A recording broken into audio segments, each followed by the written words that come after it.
आज हम आपके लिए श्री खाटू श्याम की कथा लेकर आए हैं। खाटू श्याम को भगवान श्री कृष्ण के कलयुगी अवतार के रूप में जाना जाता है। ऐसा कहे जाने के पीछे एक पौराणिक कथा है।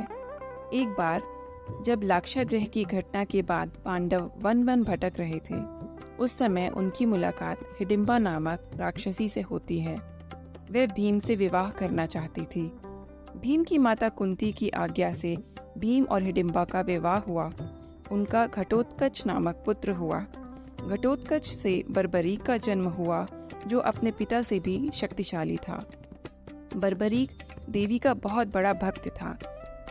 देवी के वरदान से बर्बरीक को 3 दिव्य बाणों की प्राप्ति हुई, जो बाण अपने लक्ष्य को भेद कर वापस लौट आते थे। इस वजह से वह अजेय हो गया।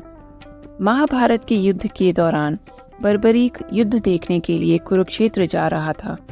श्री कृष्ण जानते थे कि अगर बर्बरीक इस युद्ध में शामिल हो गया तो युद्ध का परिणाम पांडवों के विरुद्ध में होगा। बर्बरीक को रोकने के लिए श्री कृष्ण ने ब्राह्मण का रूप लिया और पूछा कि तुम कौन हो और कुरुक्षेत्र क्यों जा रहे हो। श्री कृष्ण को जवाब देते हुए बर्बरीक ने कहा कि वह एक दानी योद्धा है और एक बाण से महाभारत के युद्ध का निर्णय कर सकता है। श्री कृष्ण ने उसकी परीक्षा लेनी चाही तो उसके एक बाण से पीपल के पेड़ के सारे पत्तों में छेद हो गए, लेकिन एक पत्ता श्री कृष्ण के पैर के नीचे था।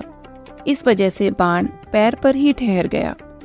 श्री कृष्ण समझ गए थे कि अगर यह युद्ध में शामिल हुआ तो परिणाम पांडवों के विरुद्ध में ही होगा। इसलिए उसे रोकने के लिए श्री कृष्ण ने कहा कि तुम बड़े पराक्रमी हो, मुझे कुछ दान में नहीं दोगे। तब बर्बरीक ने मांगने को कहा तो श्री कृष्ण ने उसका शीश दान में मांगा। तब बर्बरीक समझ गया कि यह कोई ब्राह्मण नहीं है। तब उसने श्री कृष्ण से वास्तविक परिचय देने को कहा। जब श्री कृष्ण ने उनका वास्तविक परिचय दिया तो बर्बरीक ने खुशी खुशी अपना शीश श्री कृष्ण को दान देने का स्वीकार कर लिया। उसके बाद उन्होंने फाल्गुन शुक्ल की द्वादशी को अपना शीश श्री कृष्ण को दान दिया। शीश दान करने से पहले बर्बरीक ने युद्ध देखने की इच्छा जताई तो श्री कृष्ण ने उसके कटे हुए शीश को युद्ध अवलोकन के लिए ऊंचे स्थान पर स्थापित कर दिया। युद्ध जीतने के बाद पांडव विजय का श्रेय लेने के लिए वाद विवाद कर रहे थे। तब श्री कृष्ण ने कहा कि इसका निर्णय बर्बरीक का कटा हुआ शीश करेगा। तब बर्बरीक के कटे हुए शीश ने बताया कि युद्ध में श्री कृष्ण का सुदर्शन चक्र चल रहा था।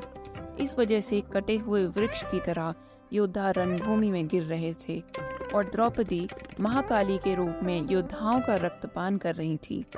और इससे खुश होकर श्री कृष्ण ने बर्बरीक के कटे हुए शीश को वरदान दिया कि तुम कलयुग में मेरे श्याम नाम से पूजे जाओगे। तुम्हारे स्मरण मात्र से भक्तों का कल्याण होगा। सन 1777 से आज तक बाबा श्याम भक्तों की मनोकामना पूर्ण कर रहे हैं।